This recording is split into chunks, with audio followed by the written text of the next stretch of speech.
2024 সালে জুলাই আগস্টের সেই ছাত্র জনতার বৈষম্য বিরোধী সেই বিপ্লব আন্দোলন যে হয়েছে, এই আন্দোলনের মূল লক্ষ্য উদ্দেশ্যটা কি ছিল? এই আন্দোলনের মূল লক্ষ্য উদ্দেশ্য ছিল এই দেশে কোন চোরকে আমরা দেখতে চাই না। কথা বলেন, আরো জোরে বলেন। এই দেশে কোন চোরকে আমরা দেখতে চাই না। এরকম ভাবে 24-এর আন্দোলন, এরকম এই আন্দোলনের মূল লক্ষ্য উদ্দেশ্য ছিল এই দেশে কোন ডাকাতকে আমরা দেখতে চাই না, এই দেশে কোন চাঁদাবাজকে আমরা দেখতে চাই না, এই দেশে এরকম ভাবে কোন লম্পটকে আমরা দেখতে চাই না, এই দেশে কোন দুর্নীতিবাজকে আমরা দেখতে চাই না, এই দেশে কোন স্বৈরাচারকে আমরা দেখতে চাই না, এই দেশে কোন ফ্যাসিস্টকে আমরা দেখতে চাই না, এই দেশে কোন জালেমকে আমরা দেখতে চাই না, এই দেশে কোন কোরআন বিরোধীকে আমরা দেখতে চাই না, এই দেশে কোন ইসলাম বিরোধীকে আমরা দেখতে চাই না, এই দেশে কোন নাস্তিককে আমরা দেখতে চাই না। কথা বলেন ঠিক কিনা? এটাই তো ছিল আমাদের সেরকম ভাবে জুলাই আগস্টে আন্দোলনের মূল লক্ষ্য উদ্দেশ্য।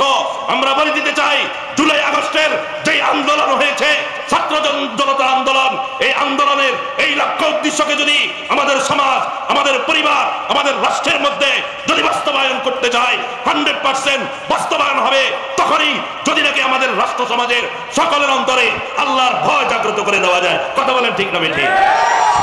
है नहीं वो दिल नहीं, इश्क से बेताब जो दिल है नहीं वो दिल नहीं, जलवे जाना से खाली जो है वो मंजिल नहीं। ला इलाहा इल्लल्लाह, ला इलाहा इल्लल्लाह, ला इलाहा इल्लल्लाह, ला इलाहा इल्लल्लाह, ला इलाहा इल्लल्लाह, ला इलाहा इल्लल्लाह, मुहम्मदुर রাসূলুল্লাহ সাল্লাল্লাহু আলাইহি ওয়াসাল্লাম। সম্মানিত উপস্থিতি, তা আমি আলোচনা করতেছিলাম আল্লাহ তাআলা আমাদেরকে অত্যন্ত দয়াময় মহব্বত করে ইসলাম দান করেছেন। আমরা হলাম কি? মুসলমান। মনে আছে তো? আমরা হলাম কি? সবাই বলি মুসলমান।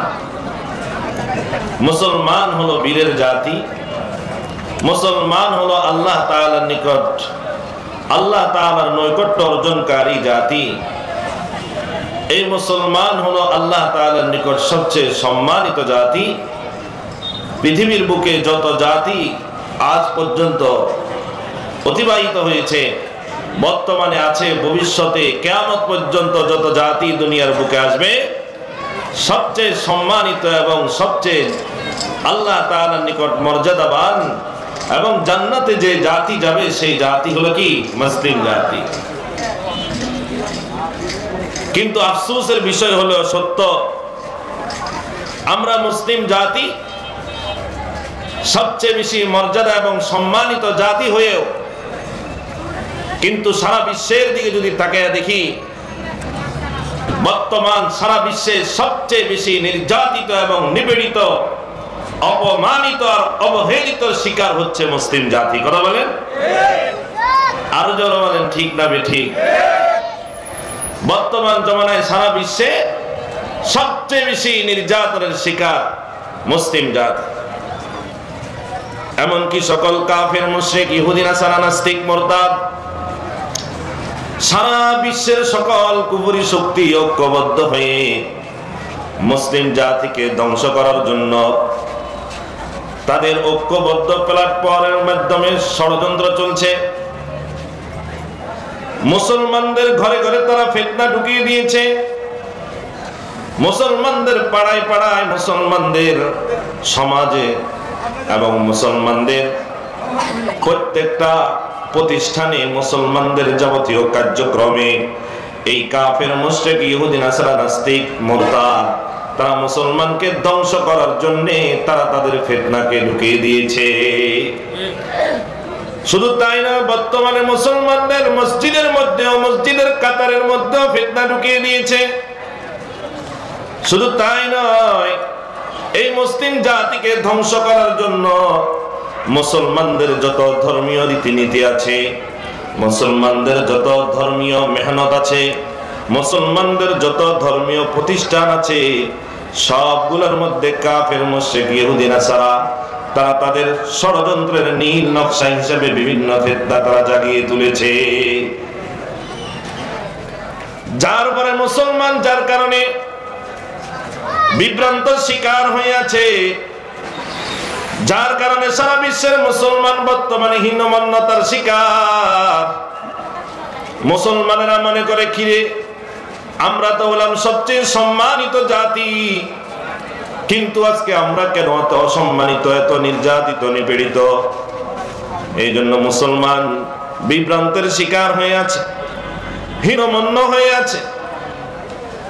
এমন এমন পরিবেশ পরিস্থিতিও তৈরি হয়ে যায় মুসলিম সমাজের মধ্যে, মুসলিম রাষ্ট্রের মধ্যেও একজন মুসলমান নিজেকে মুসলমান হিসাবে প্রকাশ করতে ভয় পায়। কথা বলেন ঠিক না ঠিক?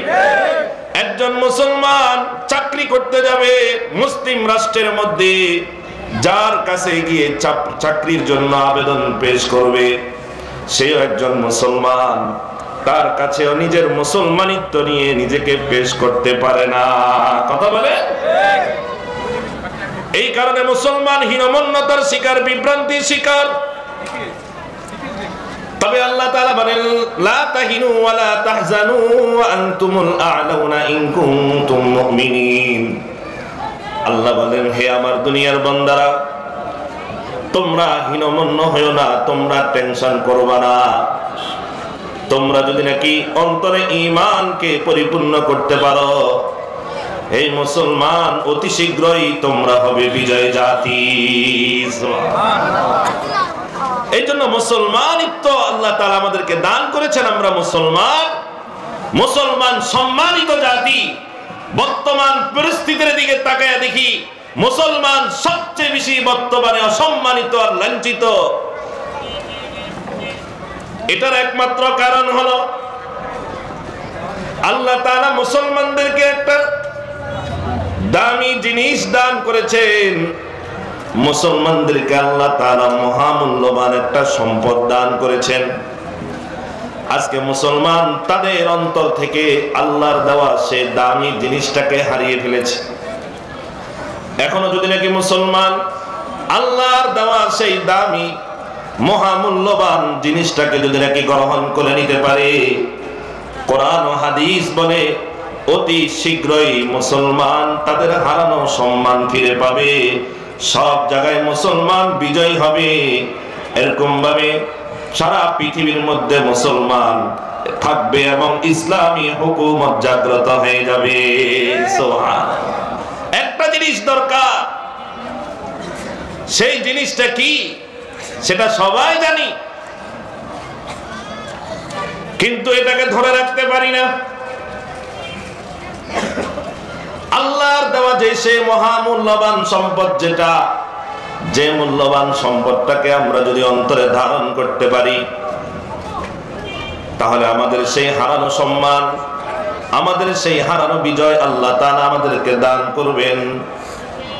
সেই মহামূল্যবান সম্পদ হলো তাকওয়া, আল্লাহর ভয়। সুবহানাল্লাহ বলেন। সে মহামূল্যবান সম্পদের নাম কি? তাকওয়া। কার ভয়? আরো জোরে বলেন, কার ভয়? নাকি আমেরিকার ভয়? কথা বলেন। আমেরিকার ভয়, দিল্লির ভয়,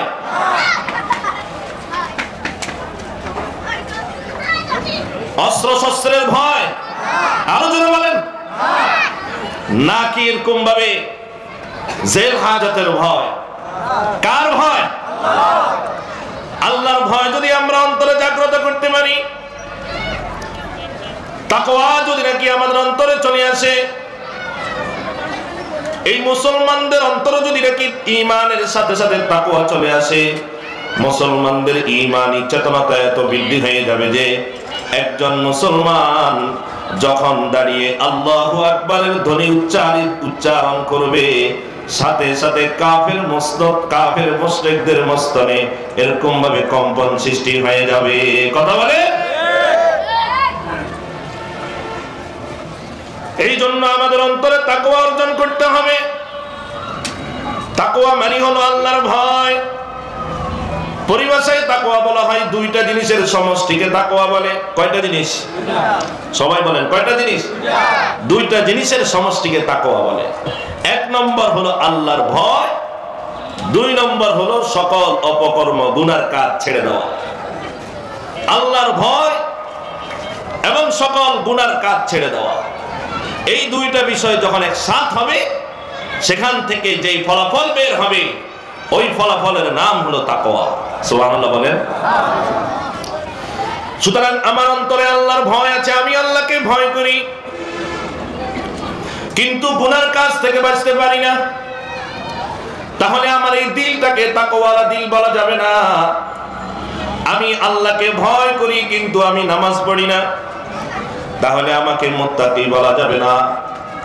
আমি আল্লাহকে ভয় করি, দাবি করি, কিন্তু আমি রোজা রাখি না, তাহলে আমাকে মুত্তাকি এবং আল্লাহকে ভয়কারী বলে আমাকে এরকম ভাবে সাব্যস্ত করা যাবে না।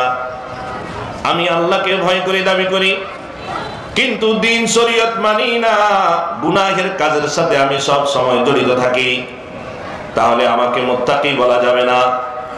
আমি আল্লাহকে মানি না, আল্লাহকে ভয় করি, তবে রাসূল আকরাম সাল্লাল্লাহু আলাইহি ওয়াসাল্লামের সুন্নাত অনুযায়ী আমি জিন্দেগি যাপন করি না, আমাকে মুত্তাকি বলা যাবে না।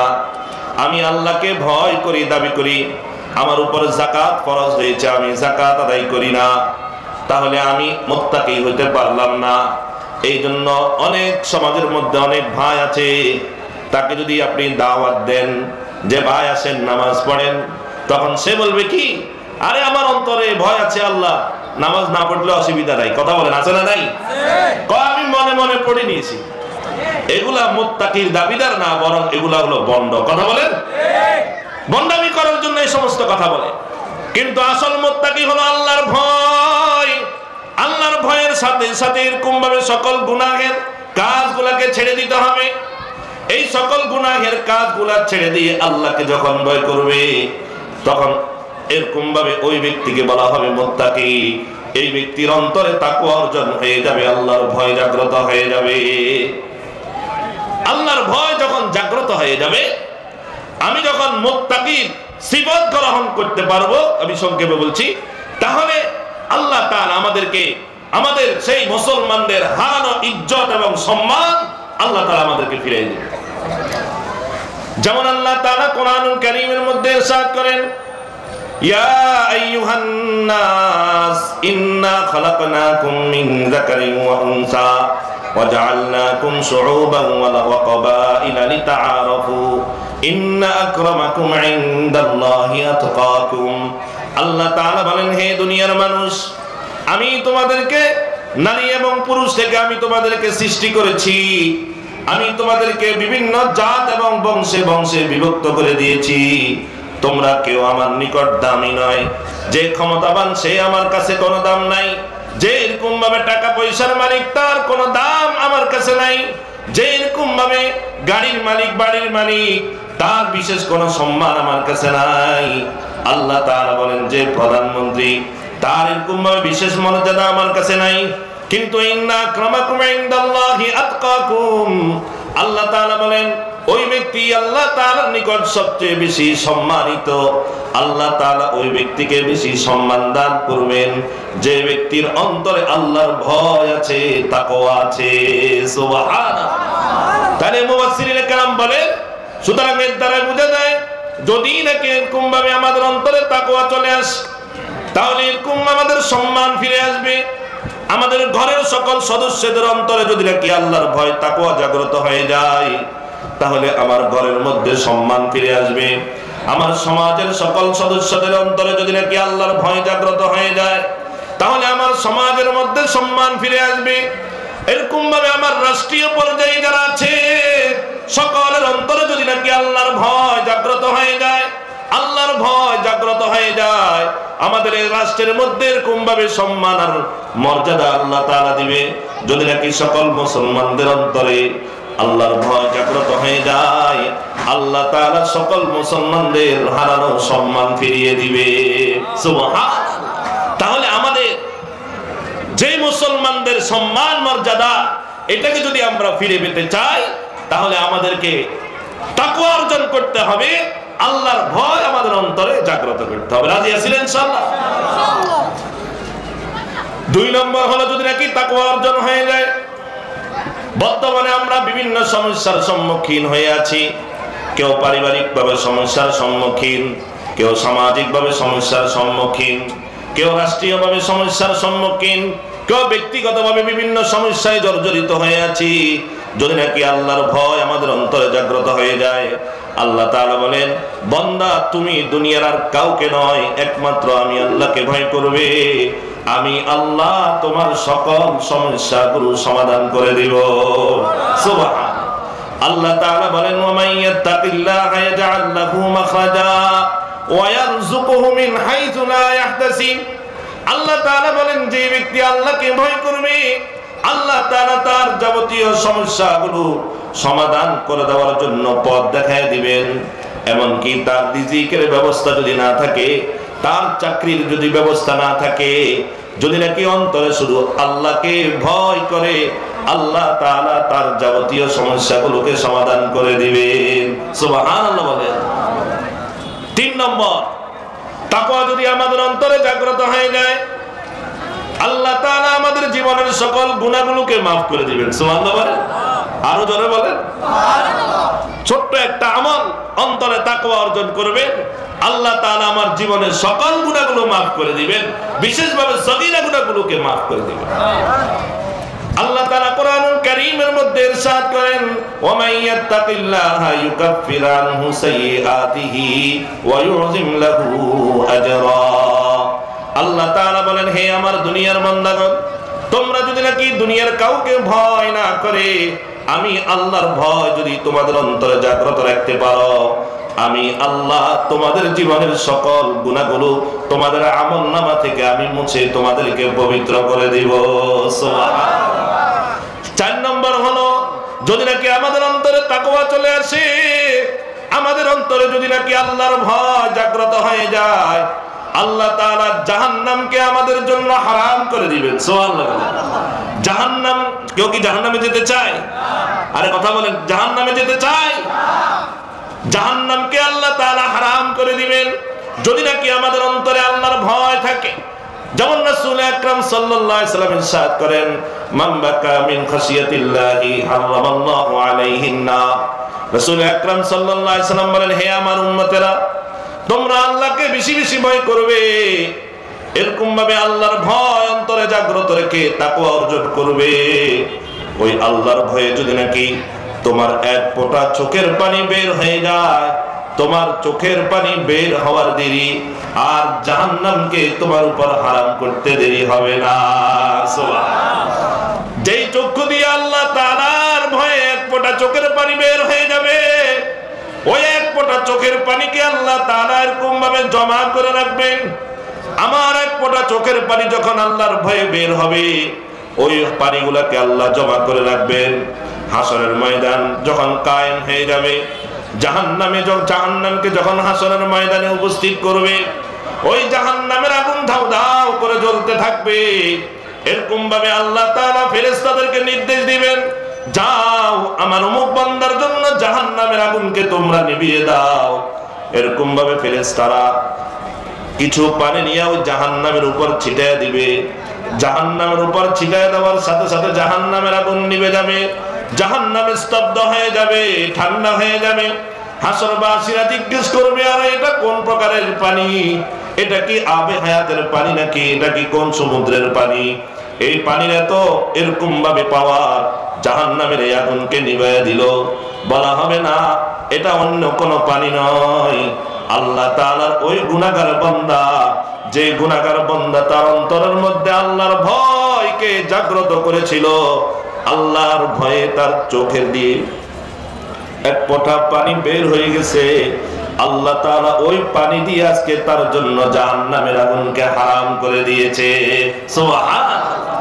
হাসরের ময়দানে ওই জাহান্নামের আগুন আমার জন্য হারাম হয়ে যাবে যদি নাকি আমার অন্তরে কি থাকে বলেন? আল্লাহর ভয়। আরে কথা বলেন না, তাকওয়া, আল্লাহর ভয় থাকে। 5 নম্বর, যদি নাকি আমাদের অন্তরে আল্লাহর ভয় জাগ্রত থাকে, আল্লাহর ভয় যদি জাগ্রত থাকে, আমি যেখানে থাকি না কেন আল্লাহকে ভয় করি। আমি মসজিদে থাকি, নামাজ পড়ি, তখনও আল্লাহকে ভয় করে আল্লাহকে সেজদা দেই। আমি মসজিদের বাহিরে থাকি, তখনও আল্লাহকে ভয় করি। আমি দোকানে থাকি, তখনও আল্লাহকে ভয় করি। আমি ঘরে থাকি, তখনও আল্লাহকে ভয় করি। আমি দুনিয়ার যেখানেই থাকি না কেন আল্লাহকে ভয় করি।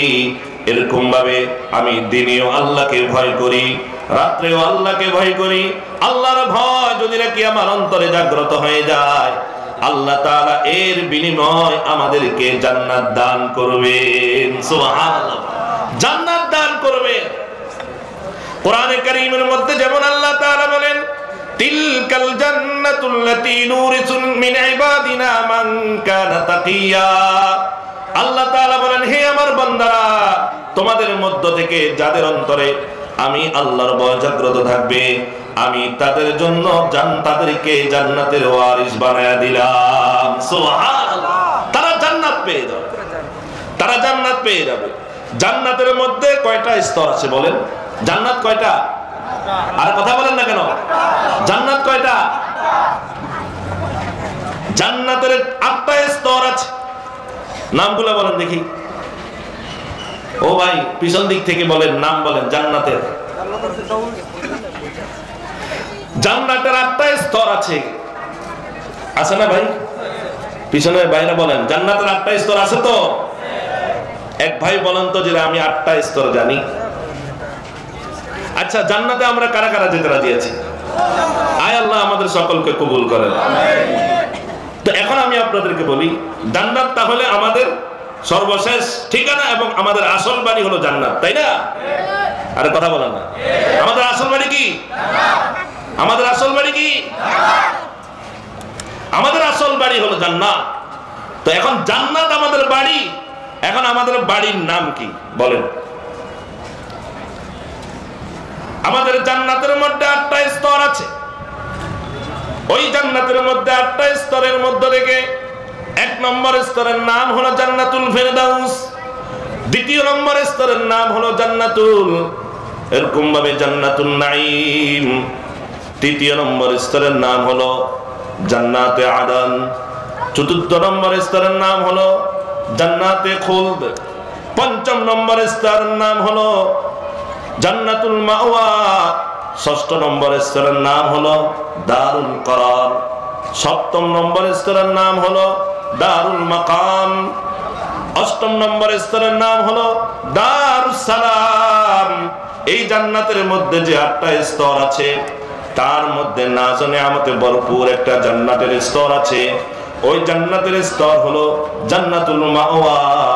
আল্লাহ তাআলা কোরআনে কারীমের মধ্যে বলেন, হে বান্দারে, তুমি যদি নাকি আমি আল্লাহকে ভয় করো, আমি আল্লাহ তোমাকে জান্নাতুল মাওয়ার বাসিন্দা বানায়া দিব।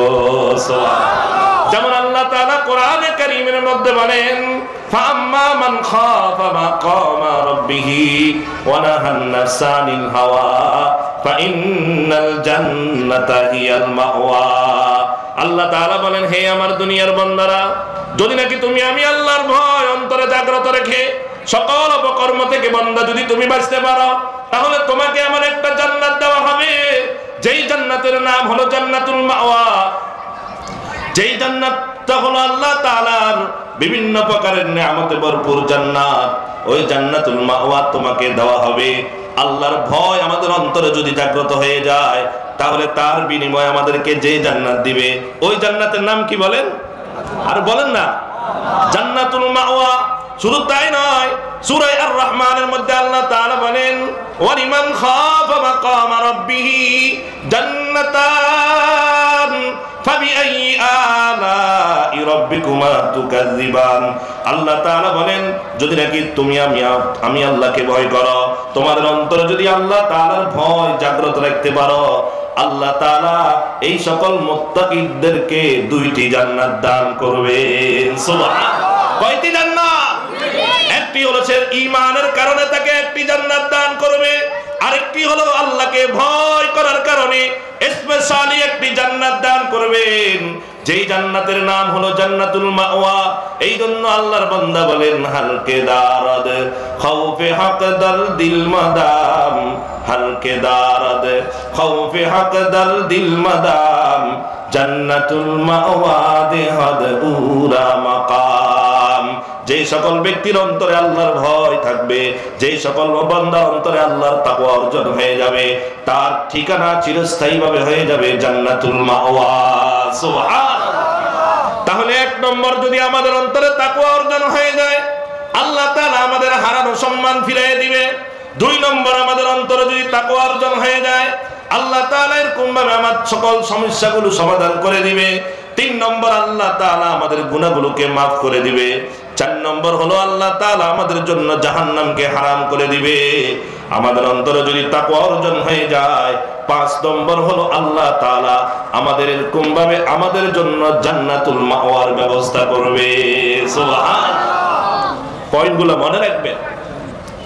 6 নম্বর অত্যন্ত গুরুত্বপূর্ণ বিষয়, যদি নাকি আমাদের অন্তরে তাকওয়া অর্জন হয়ে যায়, আল্লাহর ভয় যদি নাকি আমাদের অন্তরে জাগ্রত হয়ে যায়, তাহলে আল্লাহ তাআলা আমাদেরকে আমাদের পুরো জিন্দেগিটাকে গঠন করার জন্য, আমাদের ব্যক্তিগত জীবন, আমাদের পারিবারিক জীবন, আমাদের সামাজিক জীবনকে সুন্দর করার জন্য আল্লাহ তাআলা আমাদেরকে একটা নূর দান করবেন, একটা যোগ্যতা দান করবেন।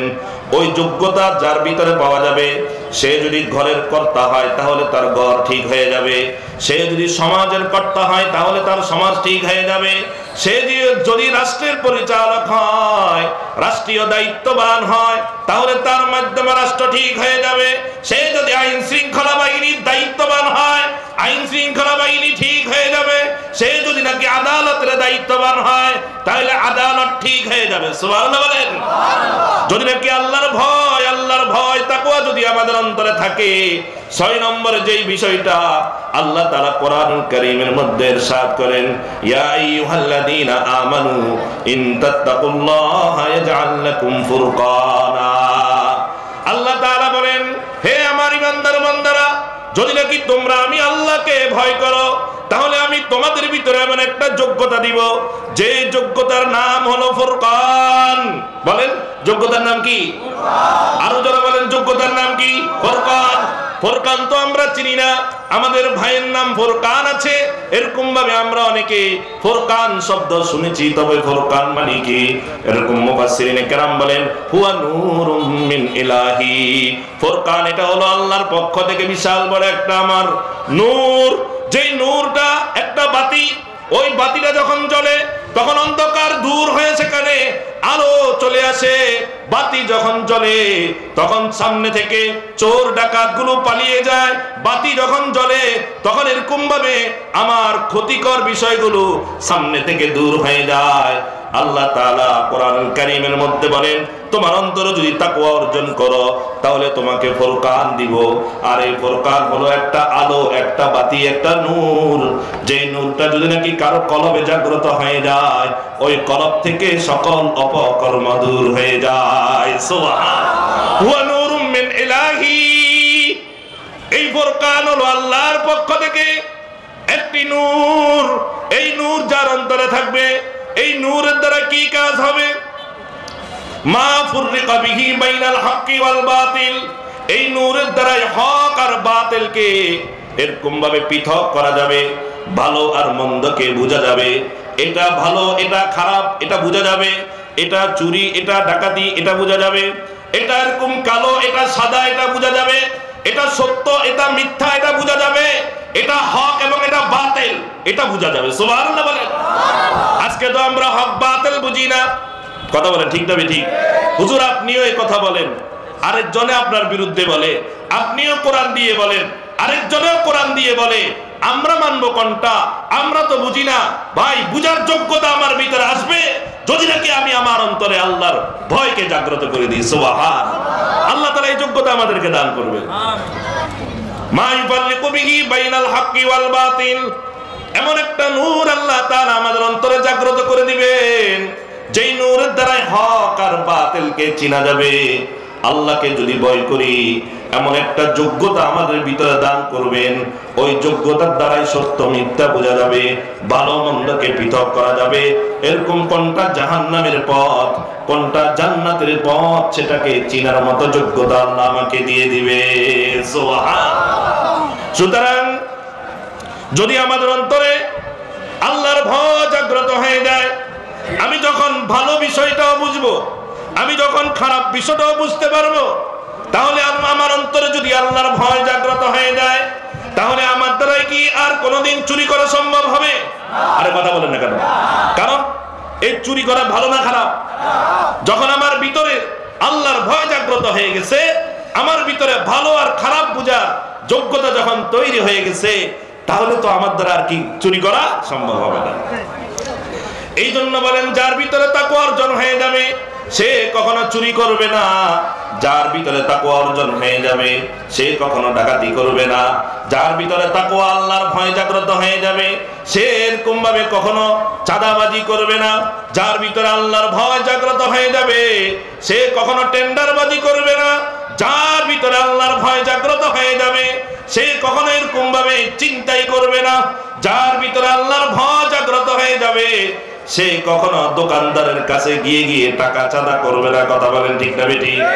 যার ভিতরে আল্লাহর ভয় জাগ্রত হয়ে যাবে সে কখনো ফুটপাতে ব্যবসায়ীদের উপর নির্যাতন করবে না, যার অন্তরে আল্লাহর ভয় জাগ্রত হয়ে যাবে সে কখনো জিনা করবে না, যার অন্তরে আল্লাহর ভয় জাগ্রত হয়ে যাবে সে কখনো ব্যভিচার করবে না, যার অন্তরে আল্লাহর ভয় জাগ্রত হয়ে যাবে সে কখনো টিজিং করবে না, যার অন্তরে আল্লাহর ভয় জাগ্রত হয়ে যাবে সে কখনো সুদ ভক্ষণ করবে না, যার অন্তরে আল্লাহর ভয় জাগ্রত হয়ে যাবে সে কখনো ঘুষ ভক্ষণ করবে না, যার অন্তরে আল্লাহর ভয় জাগ্রত হয়ে যাবে সে কখনো মানুষের উপরে জুলুম করবে না, যার অন্তরে আল্লাহর ভয় জাগ্রত হয়ে যাবে সে কখনো মানুষের উপর অন্যায় বিচার করবে না, যার অন্তরে আল্লাহর ভয় জাগ্রত হয়ে যাবে সে কখনো মিথ্যা কথা বলবে না, যার অন্তরে আল্লাহর ভয় জাগ্রত হয়ে যাবে সে কখনো মিথ্যা সাক্ষী দিয়া একজন নির্দোষকে দোষী বানাবে না, যার অন্তরে আল্লাহর ভয় জাগ্রত হয়ে যাবে সে কখনো এরকম ভাবে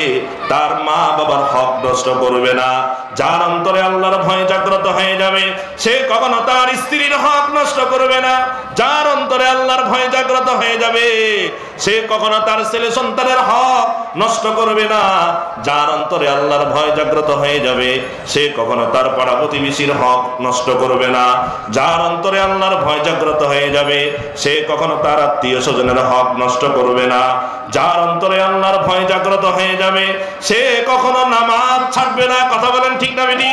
যার অন্তরে আল্লাহর ভয় জাগ্রত হয়ে যাবে সে কখনো রোজা ছাড়বে না, যার অন্তরে আল্লাহর ভয় জাগ্রত হয়ে যাবে সে কখনো যদি যাকাত ফরজ হয়ে যায় যাকাত এরকম ভাবে দেওয়া থেকে বিরত থাকবে না, যার অন্তরে আল্লাহর ভয় জাগ্রত হয়ে যাবে তার উপরে যদি হজ ফরজ হয় তাহলে সে হজ আদায় করতে আর কার্পণ্যতা করবে না, যার অন্তরে আল্লাহর ভয় জাগ্রত হয়ে যাবে সে কখনো এরকম ভাবে ইসলামের বিরুদ্ধে আচরণ করবে না, যার অন্তরে আল্লাহর ভয় জাগ্রত হয়ে যাবে সে কখনো কোরআনের বিরুদ্ধে কথা বলবে না, যার অন্তরে আল্লাহর ভয় জাগ্রত হয়ে যাবে সে যদি আমার মা বোন হয় তারা কখনো বেপরদায় চলবে না, যার অন্তরে আল্লাহর ভয় জাগ্রত হয়ে যাবে সে যদি আমার মা বোন হয় সে কখনো এরকম ভাবে স্বামীর অমান্য হবে না, যার অন্তরে আল্লাহর ভয় জাগ্রত হয়ে যাবে সে কখনো এরকম ভাবে প্রতারণার শিকার হবে না, প্রতারণা করবে না, যার এরকম ভাবে অন্তরে আল্লাহর ভয় জাগ্রত হয়ে যাবে সে কখনো আল্লাহর বুজুর্গ বান্দাদের বিরোধিতা করবে না, যার অন্তরে আল্লাহর ভয় জাগ্রত হয়ে যাবে সে কখনো শরীয়তে ইসলামের বিরোধিতা করবে না, যার অন্তরে আল্লাহর ভয় জাগ্রত হয়ে যাবে সে কখনো আলেম ওলামার বিরোধিতা করবে না। কথা বলেন ঠিক না বেটি? এইভাবে যত অপকর্ম আছে সকল অপকর্ম থেকে আমিও বাঁচতে পারবো, আমার পরিবারও বাঁচতে পারবে, আমার সমাজও রক্ষা পাবে, আমার রাষ্ট্র রক্ষা পাবে, যদি নাকি সকলের মাঝে কার ভয় আছে? কথা বলেন, আরো জোরে বলেন, কার ভয় আছে? আল্লাহ। আল্লাহর ভয় যদি আমাদের অন্তরে জাগ্রত হয়ে যায় তাহলে ভাই আমি এরকম ভাবে ইসলাম বিরোধী কোন কার্যক্রমের সাথে আমি জড়িত থাকতে পারবো না। আল্লাহর ভয় যদি আমাদের অন্তরে জাগ্রত হয়ে যায়, হে যুবক ভাইরা, আমি কখনো মদের আড্ডাখানায় যেতে পারবো না। আল্লাহর ভয় যদি নাকি আমাদের অন্তরে জাগ্রত হয়ে যায়, আমি কখনো জুয়ার আড্ডাখানায় যেতে পারবো না। আল্লাহর ভয় যদি নাকি আমাদের অন্তরে জাগ্রত হয়ে যেত, আজকের এই মাহফিলের ময়দান এত খালি থাকতো না। কথা বলে কিসের কারণে? আল্লাহর ভয় আমাদের অন্তরে নাই। আমাদের অন্তর দুনিয়ার পিছনে এমন ভাবে এরকম ভাবে লেগে আছে, আল্লাহর ভয়, আল্লাহর কাছে যেতে হবে, আল্লাহর দরবারে উঠতে হবে, সেই ভয় আমাদের নাই। কিন্তু খেয়াল করে দেখবেন, যাদের অন্তরে আল্লাহর ভয় নাই তারা সকল অপকর্মের সাথে জড়িত। যাদের অন্তরে আল্লাহর ভয় নাই তারা এরকম ভাবে আলেম ওলামাদের বিরোধিতায় লিপ্ত। যাদের অন্তরে আল্লাহর ভয় নাই তারাই হলো ওরা যারা আলেম ওলামাদেরকে রক্তাক্ত করতে তাদের দিলে বাঁধে না, আলেম ওলামাদের উপর নির্যাতন করতে তাদের দিলে এরকম ভাবে একটু কম্পিত হয় না। এরকম ভাবে যাদের অন্তরে আল্লাহর ভয় নাই, আল্লাহর সাথে শিরিক করতে তাদের দিলে একটু কি কেঁপে উঠে? কথা বলেন ঠিক না ঠিক? এরকম ভাবে আজকে আমাদের সমাজ, আমাদের রাষ্ট্র, আমাদের পরিবার, এগুলাকে ঠিক করার জন্যে, এগুলাকে সংস্কার করার জন্যে বিভিন্ন প্রকারের সংস্কারের কার্যক্রম সরকার নাকি হাতে নিয়েছে। আমরা স্পষ্ট ভাষায় বলতে চাই, যদি নাকি সংস্কার করতে চাও, পরিবার সংস্কার হবে, সমাজ সংস্কার হবে, রাষ্ট্র সংস্কার হবে, তখনই সংস্কার হবে যদি নাকি রাষ্ট্রের প্রতিটা জনগণের অন্তরে আল্লাহর ভয় ঢুকিয়ে দিতে পারো। কথা বলেন ঠিক না বেঠিক?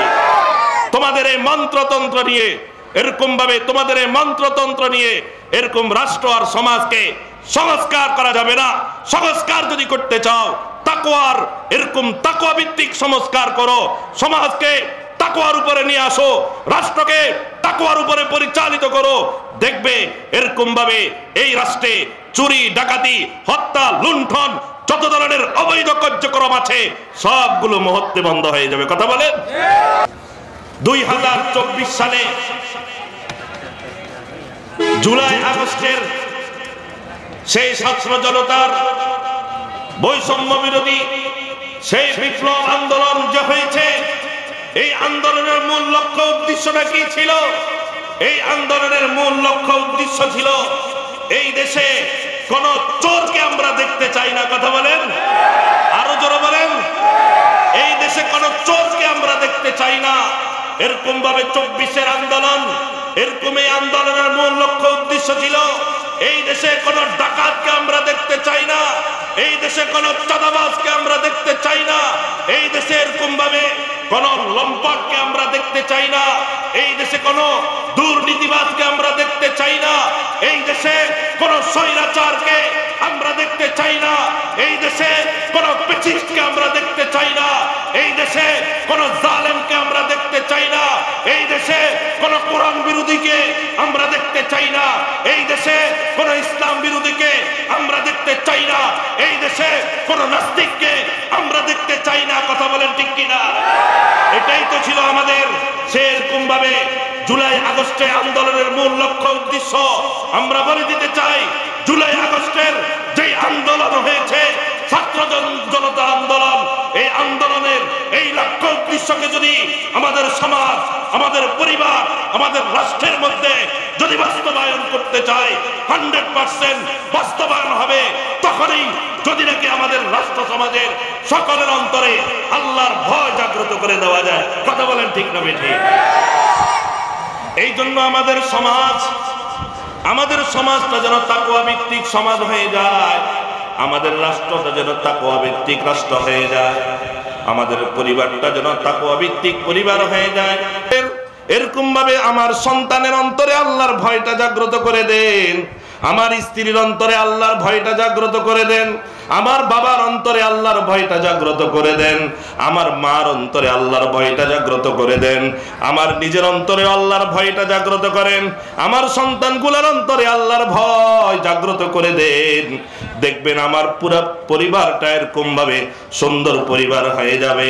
আমার পরিবারের মধ্যে কোনো ফিতনা থাকবে না, আমার পরিবারের মধ্যে কোনো মিথ্যা থাকবে না, আমার পরিবারের কেউ আর অপকর্মের সাথে জড়িত থাকবে না। সমাজের দায়িত্বশীল থেকে নিয়ে সমাজের প্রত্যেকটা জনগণের অন্তরে যদি নাকি কার ভয়, কথা বলেন, কার ভয়, আল্লাহর ভয়কে যদি জাগ্রত করে দিতে পারি, তাহলে আমাদের সমাজটা সোনালী সমাজ হয়ে যাবে।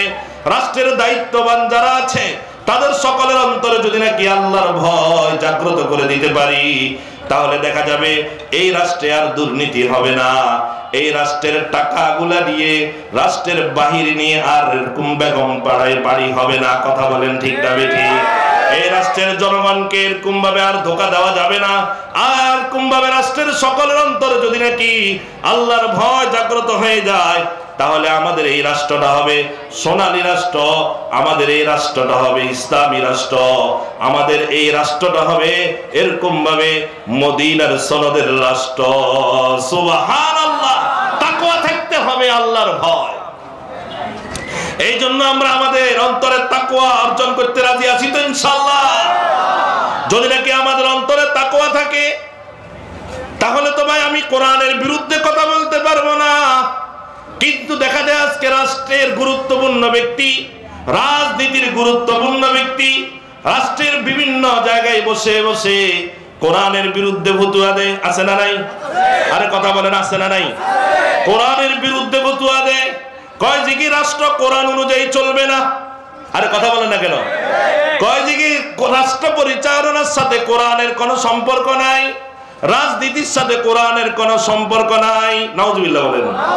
রাষ্ট্র পরিচালনার সাথে নাকি কোরআনের কোনো সম্পর্ক নাই, রাজনীতির সাথে নাকি কোরআনের কোনো সম্পর্ক নাই। আমরা তাদেরকে বলে দিতে চাই, রাসূল আকরাম সাল্লাল্লাহু আলাইহি সাল্লাম কি রাষ্ট্র পরিচালনা করেন নাই? কথা বলেন, আরে কথা বলেন। করছে? কি দিয়ে করছে? আরো জোরে বলেন, কি দিয়ে? যেই রাসূল আকরাম সাল্লাল্লাহু আলাইহি সাল্লাম কোরআন দিয়ে রাষ্ট্র পরিচালনা করে দেখাই দিয়েছেন, এরকম ভাবে রাসূল আকরাম সাল্লাল্লাহু আলাইহি সাল্লাম এই কোরআন দিয়ে যেভাবে রাষ্ট্র পরিচালনা করেছেন, এরকম রাষ্ট্র পরিচালনা অতীতেও ছিল না, কিয়ামত পর্যন্ত আর আসবে না। কথা বলেন। এরকম ভাবে হযরতে আবু বকর সিদ্দিক রাদিয়াল্লাহু তাআলা খলিফাতুল মুসলিমিন, হযরত ওমর ইবনুল খাত্তাব রাদিয়াল্লাহু তাআলা আনহু, হযরত আলী ওসমান রাদিয়াল্লাহু তাআলা আনহুমা সহ খোলাফায়ে রাশিদিন, তারা এরকম ভাবে রাষ্ট্র পরিচালনা করছে। এই কোরআন দিয়ে রাষ্ট্র পরিচালনা হয়েছে। বর্তমানে আফগানিস্তানের মধ্যে এই কোরআনকে সংবিধান মেনে রাষ্ট্র পরিচালনা হচ্ছে।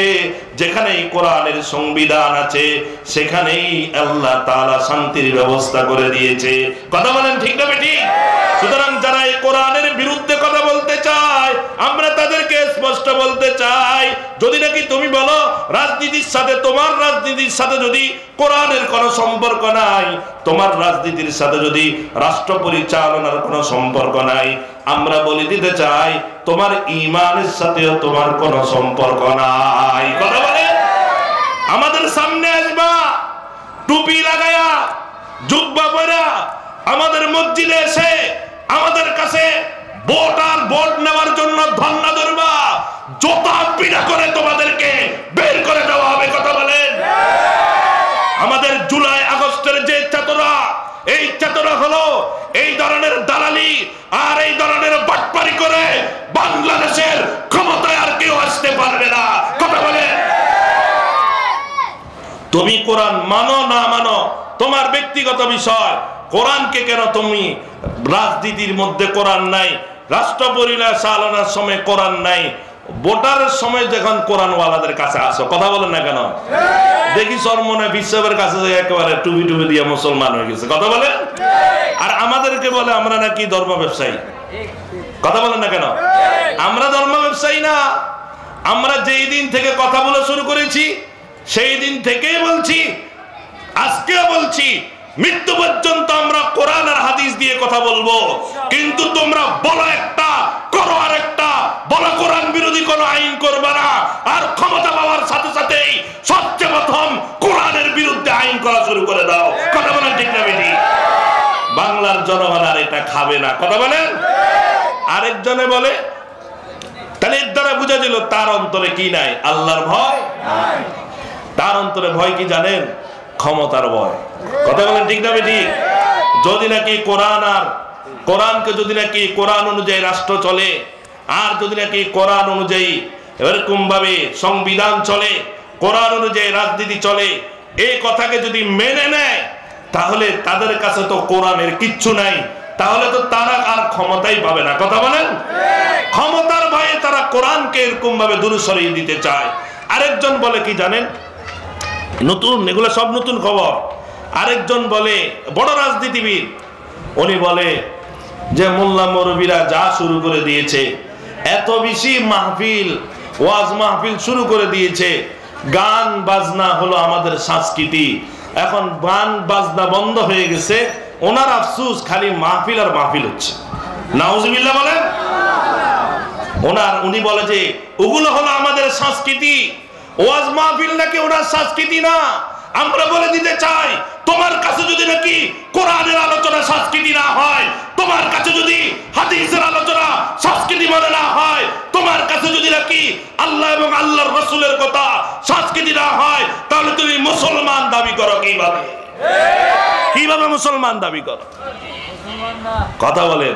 এইভাবে আমাদের ভিতরে এরকম কোরআন এবং হাদিস বিরোধী কথা এখন থেকে শুরু করে দিয়েছে। এমন এমন ব্যক্তিরা বলা শুরু করে দিয়েছে, যে সকল ব্যক্তিদের এরকম ভাবে বিশাল বড় গ্রহণযোগ্যতা আছে, ভবিষ্যতে তারা যদি নাকি আমাদের কাছে এসে ভোট চাওয়ার জন্য আসে, সমর্থন নেওয়ার জন্য আসে, বাংলার মানুষ যারা, যার মধ্যে কোরআন হাদিসের কিছু ন্যূনতম শ্রদ্ধাবোধ আছে, যার ভিতরে ইসলামের শ্রদ্ধাবোধ আছে, তারা তো কখনো তাদেরকে সামনে জায়গা দিবে না। কথা বলে ঠিক হবে? এই জন্য ভাই আমাদের অন্তরে আল্লাহর ভয় জাগ্রত করতে হবে। যদি নাকি আজকে আমাদের সে বড় বড় নেতাদের অন্তরে আল্লাহর ভয় থাকতো, তাহলে তো তারা কোরআনের বিরুদ্ধে কথা বলতো না, তাহলে তো তারা এরকম ইসলামের বিরুদ্ধে কথা বলতো না, তাহলে তো তারা শরীয়তের বিরুদ্ধে কথা বলতো না। এই জন্য ভাই আমাদের অন্তরেও আল্লাহর ভয় যদি জাগ্রত করতে পারি, তাহলে সমাজ ও রাষ্ট্র পরিবার সকল ধরনের অপকর্ম থেকে বাঁচানো আমাদের দ্বারা সম্ভব হবে। এখন কথা হলো, এই তাকওয়া আমাদের অন্তরে আসবে কিভাবে? কথা বলেন। তাহলে আমাদের অন্তরে এখন তাকওয়া আসবে কিভাবে? কি বলেন? তাকওয়া আমাদের অন্তরে আসবে কিভাবে? এক নম্বর, ভাই সংক্ষেপে কথাগুলো বলে শেষ করে দিচ্ছি। এক নম্বর, আমাদের অন্তরে যদি তাকওয়া অর্জন করতে চাই, তাহলে ফিকরুল আখিরাহ, আখিরাতের ফিকির আমাদের অন্তরে জাগ্রত করতে হবে। এই দুনিয়া আমি আছি, দুনিয়া থেকে একদিন আমাকে চলে যেতে হবে। আল্লাহ তাআলা কোরআনুল কারীমের মধ্যে বলেন, ইয়া আইয়ুহাল্লাযীনা আমানুত্তাকুল্লাহ ওয়াল তানজুর নাফসুম মা কদ্দামাত লিগাদ। আল্লাহ তাআলা বলেন, হে আমার বান্দারা, তোমরা আল্লাহকে ভয় করো। আর আল্লাহকে ভয় যদি নাকি করবা, এই তাকওয়া যদি তোমাদের অন্তরে জাগ্রত করবা, ওয়াল তানজুর নাফসুম মা কদ্দামাত লিগাদ, তাহলে তোমরা তোমাদের আগামী ভবিষ্যৎ অর্থাৎ আখিরাতকে নিয়ে তোমরা একটু চিন্তা ফিকির করবে, যেটাকে বলা হয় ফিকরুল আখিরাহ। আখিরাতের ফিকির যদি নাকি আমাদের অন্তরে জাগ্রত হয়ে যায়, এরকম ভাবে আমি একদিন মৃত্যুবরণ করব, এই মৃত্যুবরণ করার পরে আমার কবরের জগৎ আসবে, কবরের জগতের পরে আমাদের আখিরাতের জগৎ আসবে, ওই আখিরাতের জগতে আল্লাহর দরবারে উপস্থিত হতে হবে। এগুলাকে যদি নাকি আমি একটু ফিকির করি, চিন্তা করি, দেখবেন আস্তে আস্তে দিলটা নরম হয়ে যাবে। আমি যদি একটু চিন্তা করি, চোখ দুইটাকে বন্ধ করে একটু চিন্তা করি, হায় হায়, দুনিয়াতে তো একদিন আমি ছিলাম না, এই দুনিয়াতে একদিন আবার এখান থেকে চলে যেতে হবে। কিছুদিন আমি দুনিয়াতে আছি, এই দুনিয়া থেকে আমার চলে যেতে হবে। এইভাবে প্রত্যেকটা সময়কে সামনে নিয়ে সকাল বিকাল যদি নাকি মসজিদের একটা কোনায় বসে আমি আমার একটু মৃত্যুকে নিয়ে চিন্তা করি, আমার একটু আখিরাতকে নিয়ে চিন্তা করি, এরকম ভাবে যখন আমি চিন্তা করব, তখন দেখবো আমার চোখের কোনা দিয়ে এক ফোঁটা চোখের পানি বের হয়ে যাবে। আমার মনের অজান্তে যে এক ফোঁটা চোখের পানি বের হয়ে গেল, আল্লাহর ভয়ে যদি নাকি বের হয়ে যায়, আমার দিলটা তখন নরম হয়ে যাবে। দিলটা যখন নরম হয়ে যাবে, ওই মুহূর্তে আমার অন্তরটা একটু যখন নরম হবে, ওই নরম হয়ে অন্তরটা আপনার জমিন যখন নরম হয়ে যায়, ওই জমিনের মধ্যে বীজ রোপণ করলে তখন সেখান থেকে চারা বের হয়। আমার অন্তরটা যখন নরম হয়ে যাবে, ওই সময় আমার অন্তরে একটা চারা বের হবে, ওই চারাটার নাম হলো তাকওয়া। এই জন্য আল্লাহ তাআলা বলেন, ইয়া আইয়ুহাল্লাযীনা আমানুত্তাকুল্লাহ ওয়াল তানজুর নাফসুম মা কদ্দামাত লিগাদ। আল্লাহ বলেন, হে আমার বান্দারা, তোমরা আল্লাহকে ভয় করো। আল্লাহকে যদি নাকি তোমরা ভয় করবে, তাহলে আল্লাহ তাআলার অন্তরে, তোমাদের অন্তরে যদি আল্লাহর ভয় জাগ্রত করতে চাও, তাহলে আগামী দিনের জন্য অর্থাৎ আখিরাতকে নিয়ে তোমরা কিছু চিন্তা ফিকির করো। আখিরাতের চিন্তা ফিকির যখন আমাদের অন্তরে আসবে, তাহলে আমাদের অন্তরে কি জাগ্রত হবে বলেন? তাকওয়া জাগ্রত হবে। এক নম্বর, আমি একেবারে সংক্ষেপ করছি। 2 নম্বর হলো, আমাদের অন্তরে যদি নাকি তাকওয়া অর্জন করতে চাই, তাহলে মুরাকাবাতু ইলমিল্লাহ, অর্থাৎ আমি যা কিছু করি আর না করি কে দেখেন? আল্লাহ তাআলা সব দেখেন। এই চিন্তা চেতনা আমাদের অন্তরে জাগ্রত রাখা। আমি রাত্রে কি করছি আল্লাহ দেখেন, আমি পর্দার আড়ালে কি করছি আল্লাহ দেখেন, আমি অন্ধকারে কি করছি কেউ না দেখলেও আল্লাহ দেখেন। ওয়াত্তাকুল্লাহ ইন্নাল্লাহা খাবীরুম বিমা তা'মালুন। আল্লাহ তাআলা বলেন, বান্দারে তোমরা আমি আল্লাহকে ভয় করো, আমি আল্লাহর তাকওয়া তোমরা অর্জন করো। আর যদি নাকি তাকওয়া অর্জন করতে চাও, ইন্নাল্লাহা খাবীরুম বিমা তা'মালুন, তোমরা এই কথাকে বিশ্বাস করো যে তোমরা যা কিছু করো সব কিছুর খবর কে রাখেন? আল্লাহ সব কিছুর খবর রাখেন। ইন্নাল্লাহা আলিমুম বিদাতিস সুদূর, আল্লাহ তাআলা মানুষের অন্তরের খবর রাখেন।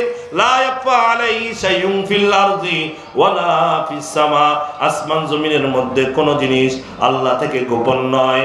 আমরা যা কিছু করি আল্লাহ তাআলা সব কিছুর খবর রাখেন। এই ধারণা যখন আমাদের অন্তরে চলে আসবে, মনে রাখবেন, দুনিয়ার জমিনে যদি নাকি কোথাও লেখা থাকে অত্র এলাকাটি সিসি ক্যামেরায় নিয়ন্ত্রিত, তখন দোষী এবং অপরাধীরা সেখানে যায় না। তার কারণ হলো, এখানে যদি নাকি অপরাধ করি তাহলে আমার এই সিসি ক্যামেরায় ধরা পড়ে যাবে, আর সিসি ক্যামেরায় যদি ধরা পড়ে যায় তাহলে আমার বিচার হবে। এই সিসি ক্যামেরার ভয়ে ওই এলাকাতে অপরাধ করে না।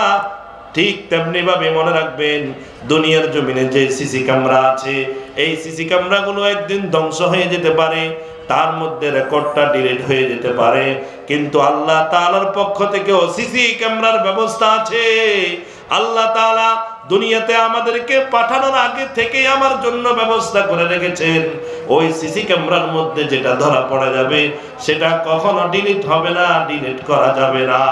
কথা বলেন ঠিক না ঠিক? আল্লাহ তাআলা লা ইয়াখফা আলাইহি শাইউন ফিল আরদি ওয়ালা ফিস সামা, আসমান জমিনের মধ্যে যা কিছু আছে সব কিছুর খবর আল্লাহ তাআলার কাছে আছেন। আল্লাহ তাআলার থেকে কোনো জিনিস গায়েব নয়। এই ধারণা যদি আমাদের অন্তরে রাখি, তাহলে আমাদের অন্তরে কি আসবে? আল্লাহর ভয় আসবে। কয়টা গেল? 2টা।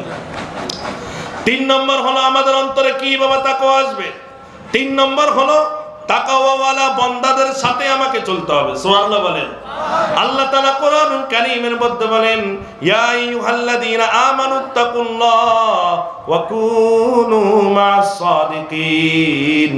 আল্লাহ তাআলা বলেন, হে আমার ঈমানদার বান্দারা, তোমরা এরকম ভাবে তাকওয়া অর্জন করো, আমি আল্লাহকে ভয় করো। আমি আল্লাহর ভয় যদি নাকি তোমাদের অন্তরে জাগ্রত করবে, তাহলে এরকম ভাবে তোমরা তাকওয়াওয়ালা বান্দা সত্যবাদীদের সাথে তোমরা চলো। ভালো ব্যক্তির সাথে যখন চলবে, তার ভালো গুণগুলো তোমার ভিতরে আসবে। কথা বলেন ঠিক না বেঠিক? ভালো ব্যক্তিদের সাথে যখন চলবে, ভালো গুণগুলো তোমার ভিতরে আসবে। খারাপ ব্যক্তির সাথে যখন চলবে, খারাপ স্বভাবগুলো তোমার ভিতরে চলে আসবে। এরকম ভাবে ভালো ব্যক্তি যদি নাকি নামাজি হয়, নামাজির সাথে যদি তুমি চলো, তাহলে তার নামাজের গুণগুলো তোমার ভিতরে আসবে। রোজাদারদের সাথে যদি চলো, ওই রোজার গুণগুলো তোমার ভিতরে আসবে। একজন হাজির সাথে যদি চলো, হাজির স্বভাব তোমার ভিতরে আসবে। একজন আলেমের সাথে যদি চলো, তার ইলমের নূর তোমার ভিতরে আসবে। একজন দ্বীনের মুজাহিদের সাথে যদি চলো, তাহলে এরকম ভাবে জেহাদি চেতনা তোমার ভিতরে আসবে। একজন দাওয়াত তাবলীগের সাথীর সাথে যদি চলো তাহলে এরকম ভাবে দ্বীনি মেহনতের যোগ্যতা তোমার আসবে। এরকম ভাবে একজন আল্লাহ ওয়ালাদের সাথে যদি চলো তাহলে তোমার আমল ইবাদত বন্দেগীগুলো ঠিক হবে।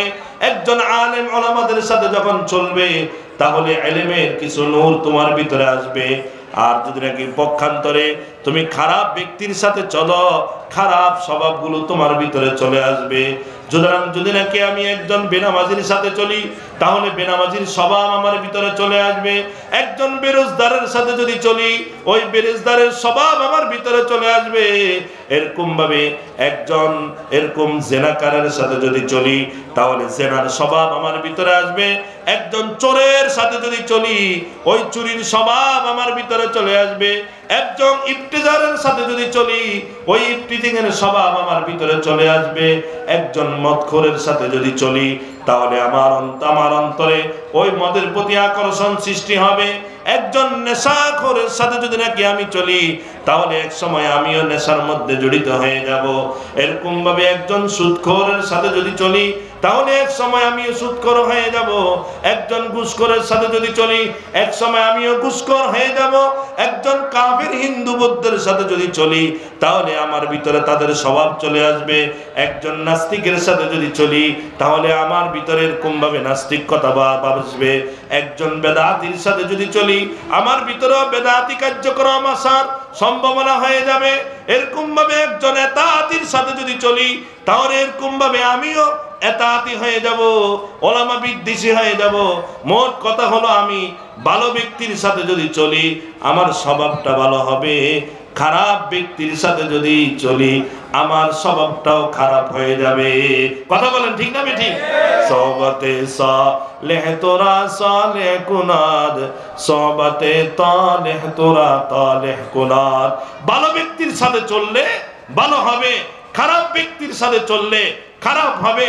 সুতরাং আমরা যদি নাকি আমাদের অন্তরে তাকওয়া জাগ্রত করতে চাই, আল্লাহর ভয় জাগ্রত করতে চাই, তাহলে আমাদেরকে ভালো ব্যক্তির সাথে চলতে হবে, তাকওয়াওয়ালা ব্যক্তির সাথে চলতে হবে। যার অন্তরে তাকওয়া আছে এমন ব্যক্তির সাথে যখন চলবো আমাদের অন্তরে কি আসবে? তাকওয়া আসবে। তাহলে তাকওয়া আল্লাহর ভয় জাগ্রত করার তিনটা মাধ্যম বললাম সংক্ষেপে।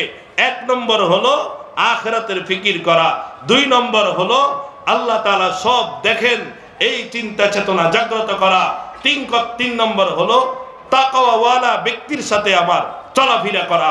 এই তিনটা মাধ্যম যদি আমার ভিতরে থাকে তাহলে আমার ভিতরে তাকওয়া অর্জন হবে। চতুর্থ নম্বর মাধ্যম যেটা অত্যন্ত গুরুত্বপূর্ণ সেটা হলো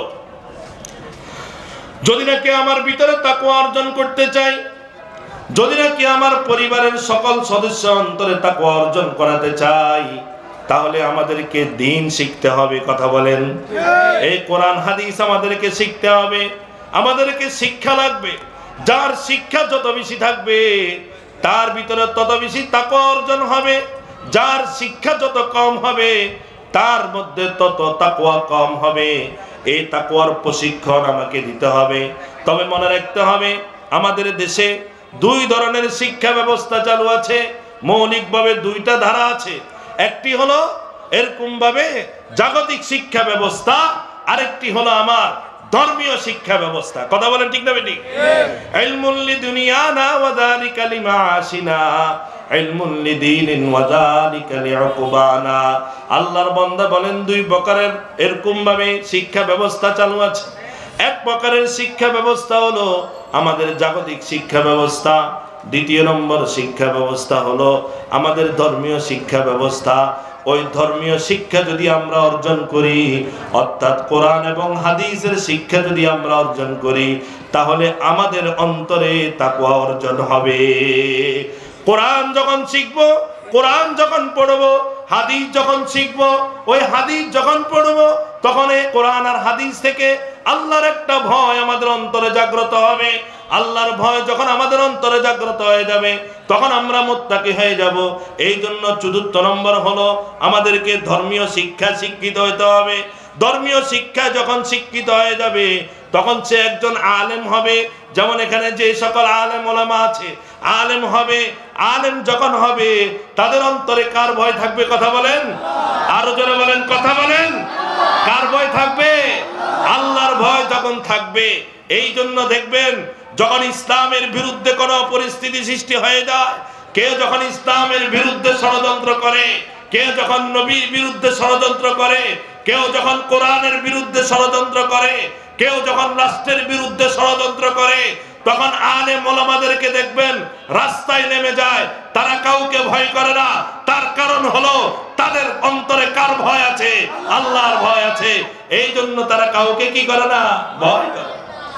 তাদের অন্তরে যখন আল্লাহর ভয় আছে, এই কারণে দেখবেন কোন আলেম ওলামা দুর্নীতি করে না। কথা বলেন না কেন? আপনি যদি কোরআন শিখেন, হাদিস শিখেন, তাহলে দেখবেন একজন আলেম যখন হয়ে যাবে, ওই একজন আলেম কখনো চুরি করে নাই।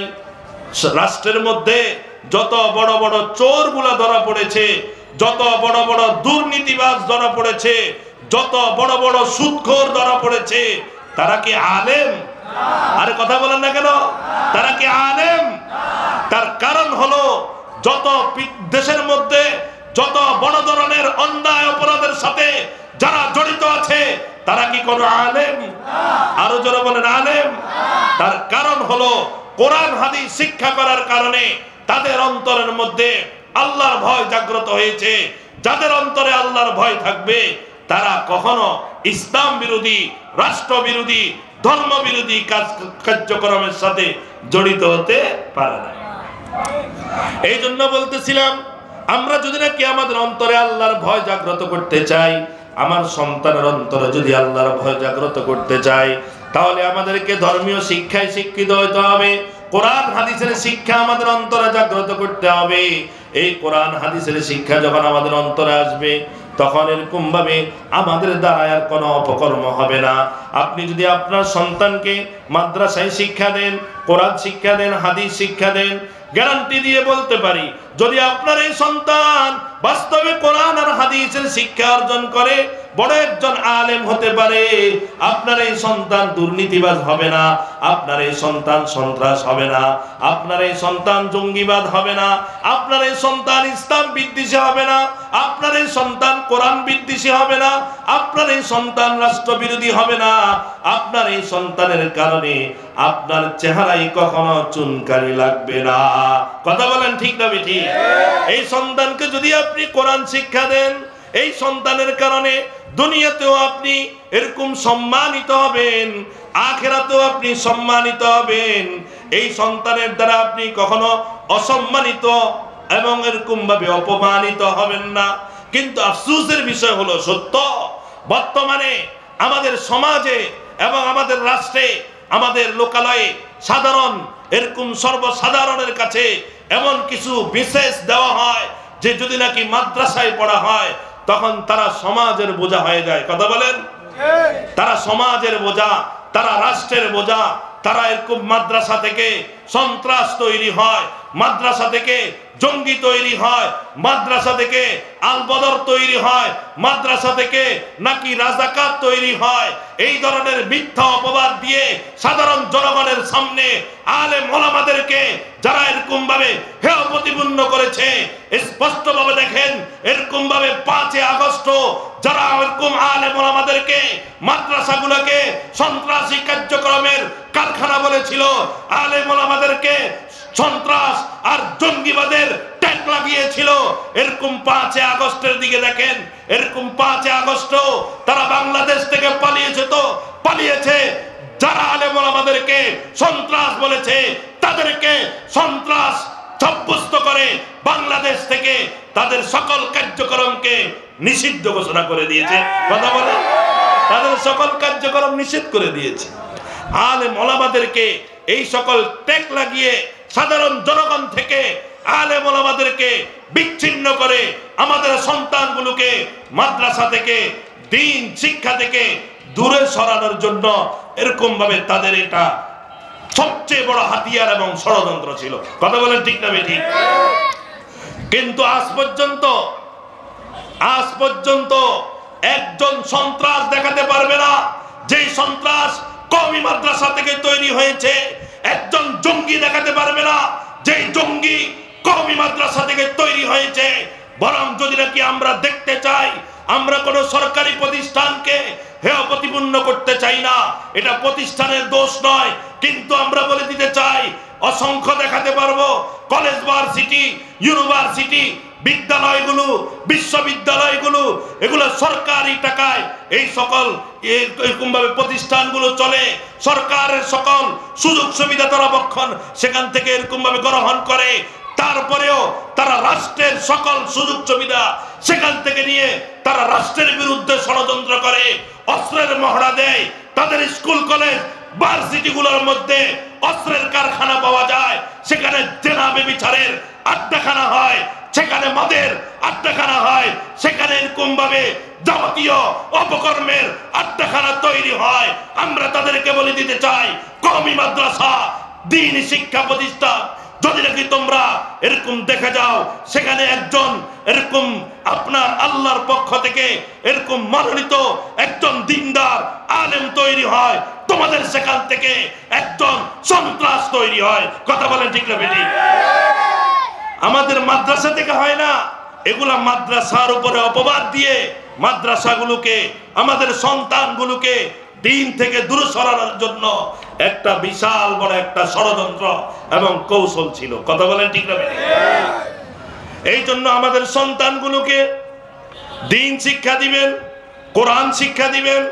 দিন আর কোরআন যদি শিক্ষা দেন তাহলে আমাদের এই সন্তান, বাবা বারবার খেয়াল করে মনে রাখবেন, এরা সন্ত্রাস হবে না, এরা জঙ্গিবাদ হবে না। আমাদের এই সন্তানগুলো আমার মাথার তাজ হবে, আমাদের এই সন্তানগুলো আমার দুনিয়াতে আমার সম্মানের পাত্র হবে, আমাদের এই সন্তানগুলো একজন বড় স্কলার হবে, আমাদের এই সন্তানগুলো বড় একজন আলেম হবে, আমাদের এই সন্তানগুলো বড় একজন হাফেজ হবে, আমাদের এই সন্তানগুলো সমাজের একজন বড় খতিব হবে, আমাদের এই সন্তান বয়ান করবে, হাজার হাজার মানুষ শুনবে, তারা এরকম ভাবে হেদায়েতের পথ পেয়ে যাবে।